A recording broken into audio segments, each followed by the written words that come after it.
प्रिय छात्रों, हम सच्चिदानंद हीरानंद वात्स्यायन अज्ञे की असाध्य वीणा की कहानी पूर्व के व्याख्यान में सुन चुके हैं।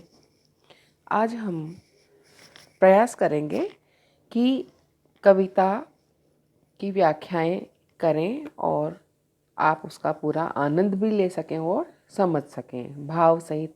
इस कविता को, दीर्घ कविता को, जो कविता की जो अज्ञे की एकमात्र दीर्घ कविता है असाध्य वीणा, इसको हम आज इसके भावार्थ के द्वारा समझते हैं। तो शुरू करते हैं। आ गए प्रियमवद केश कंबली गुफा गेह, राजा ने आसन दिया कहा, कृतकृत्य हुआ मैं तात, पधारे आप, भरोसा है अब मुझको, साध आज मेरे जीवन की पूरी होगी। तो यहाँ पर प्रियमवद का राजा अभिनंदन कर रहे हैं, कृतकृत्य हो गए हैं प्रियमवद के आने से। और जो इन्होंने एक वाक्य बोला है कि आज मेरे जीवन की साध पूरी होगी, तो इसका मतलब बहुत समय से वो बहुतों को यहाँ पर आमंत्रित कर चुके हैं अपने राज दरबार में वीणा को बजाने के लिए, लेकिन शायद अभी तक सफल नहीं हुए हैं, इससे यही पता चल रहा है। तो यहाँ पर वो प्रियमवद जो है उस पर भरोसा जता रहे हैं कि अब तक ये वीणा कोई नहीं बजा सका है, लेकिन मुझे लगता है, मुझे पूरा भरोसा है कि आज मेरे जीवन की ये साध कि इस वीणा को कोई बजा पाएगा, आज आपके आने से वो मुझे पूरी होती हुई दिखाई दे रही है, पूरी होती हुई लग रही है। लघु, जैसा कि पहले के व्याख्यान में हम देख चुके हैं, आपको ध्यान होगा कि राजा के पास में एक वीणा है जिसको आज तक कोई भी बजा नहीं पाया है। वीणा अभी तक, इसीलिए इसका नाम असाध्य वीणा रखा गया है कि इसको अभी तक किसी ने साधा नहीं है। और अब राजा ने प्रियमवद जो कलाकार हैं या कलावंत हैं उनको आमंत्रित किया है ये वीणा बजाने के लिए, और उन पर अपनी पूरी उम्मीद है, उन्हें पूरी आशा और पूरा विश्वास है कि प्रियमवद इस वीणा को साध पाएंगे। तो आगे वो वीणा आती है और कैसे राजा उस वीणा का इतिहास प्रियमवद को बताते हैं, वही हम आगे देखेंगे। लघु संकेत समझ राजा का, गण दौड़े लाए असाध्य वीणा, साधक के आगे रख उसको हट गए, सभा की उत्सुक आंखें, एक बार वीणा को लख टिक गई प्रियमवद के चेहरे पर। तो यहाँ पर जैसा कि हम देख रहे हैं कि असाध्य वीणा आगे की महत्वपूर्ण कलाकृति, एक महत्वपूर्ण कलाकृति हम उसको कहेंगे, जो कि बहुत सर्जना के गहन विशिष्ट स्तरों का संकेत हमको देती है और प्रख्यात चीनी कथा पर आधारित है और इस पर बौद्ध दर्शन का प्रभाव भी माना जाता है। ये वीणा किसी राजा और कलाकार की साधना से बनी हुई है। आगे हम इसकी कहानी भी देखेंगे। तो यहाँ पर राजा का संकेत समझ करके जो सारे गण हैं वो वीणा को उठा करके ले आते हैं तुरंत ही कि अब शायद इसको कोई ना कोई बजाने के लिए कोई महान आत्मा या महान व्यक्ति आया है। तो राजा के आमंत्रण पर जब प्रियमवद आता है तो तुरंत ही राजा का लघु संकेत समझ करके उस वीणा का, जिसका कि इन्होंने नाम ही असाध्य वीणा रख दिया है, जो अभी तक किसी से भी सधी नहीं है, वो उसको उस साधक के आगे, प्रियमवद के आगे रख करके वहाँ से हट जाते हैं। और उम्मीद से, सब आशा से प्रियमवद की ओर देखने लगते हैं कि शायद अब उनकी ये इच्छा पूरी होगी कि ये जो वीणा है इसको प्रियमवद झंकृत कर पाएंगे। तो प्रियमवद के साथ साथ में जो सारे लोग हैं वह भी इंतज़ार कर रहे हैं, उत्सुक हैं कि अब प्रियमवद इस वीणा को शायद बजा पाएँ।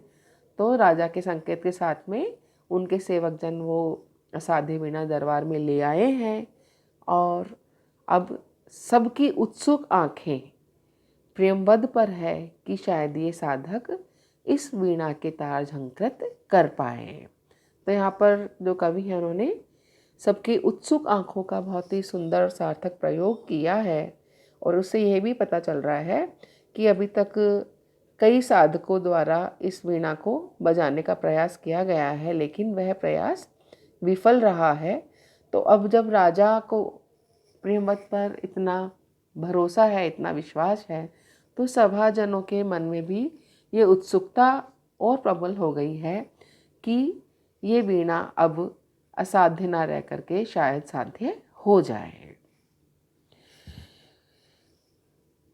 यह वीणा अब यहाँ पर वीणा जो है उसको किस तरीके से बनाया गया है, उस बनाने की प्रक्रिया को कवि ने यहाँ हमारे समक्ष रखा है।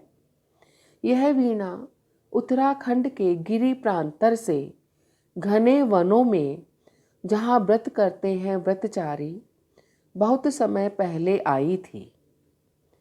पूरा तो इतिहास न जान सके हम, किंतु सुना है वज्रकीर्ति ने मंत्रपूत जिस अति प्राचीन किरीट तरु से इसे गढ़ा था, उसके कानों में हिमशिखर रहस्य कहा करते थे अपने।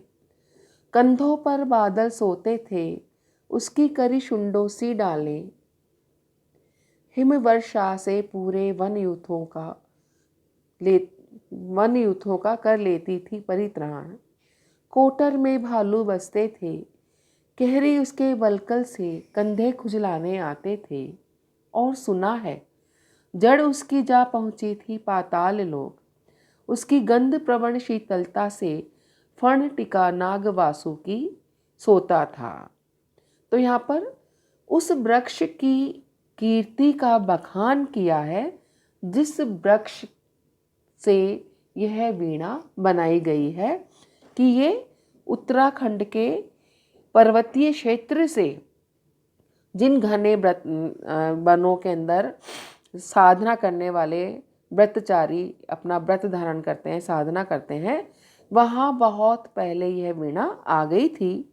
ये बोल रहे हैं कि इस वीणा का पूरा इतिहास हमको पता नहीं है, लेकिन हमने सुना है कि वज्रकीर्ति, ये नाम है एक व्यक्ति का, वज्रकीर्ति ने मंत्रपूत जिस अति प्राचीन किरीट तरु से इसे गढ़ा था, कि जो वज्रकीर्ति है वो निर्माता है इस वीणा का। यहाँ पर नाम आ गया है कि इस असाध्य वीणा को किसने बनाया है।